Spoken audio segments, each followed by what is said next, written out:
राज्यामध्ये सुमारे 100 साखर कारखान्यांनी ऊसाचे 2 ते 4 पंधरवड्यांचं बिल शेतकऱ्यांना दिलेलं नाही आहे. येत्या 1 मेपर्यंत साखर कारखान्यांनी थकीत ऊस बिल न दिल्यास चेअरमनच्या दारात बसून आंदोलन केलं जाईल आणि त्यांनी त्यांच्या घरामधील मालमत्ता विकून शेतकऱ्यांचे पैसे द्यावेत. शेतकऱ्यांच्या कष्टाचे पैसे हे मिळवून दिल्याशिवाय आम्ही स्वस्थ बसणार नाही असा इशारा स्वाभिमानी शेतकरी संघटनेचे संस्थापक अध्यक्ष माजी खासदार राजू शेट्टी यांनी दिला आहे.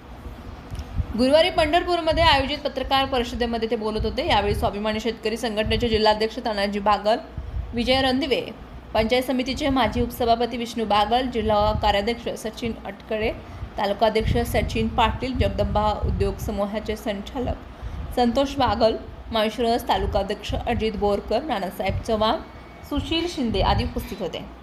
राजू शेट्टी म्हणाले की पश्चिम महाराष्ट्रामधील बहुतांश साखर कारखाने हे 15 फेब्रुवारी रोजी बंद झालेत. आज 2 महिन्यानंतरही अनेक साखर कारखान्यांनी शेतकऱ्यांची ऊस बिले दिलेली नाहीत.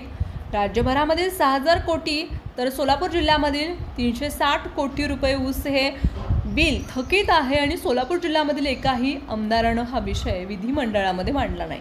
साखर आयुक्तांकडे याबाबत वारंवार पाठपुरावा करूनही त्यांनी दखल ही घेण्यात आलेली नाही आहे त्याची, आणि या पुढच्या काळात साखर आयुक्तांना घेराव घालून त्यांना जाब हा विचारला जाईल असंही शेट्टी यांनी यावेळी सांगितलं.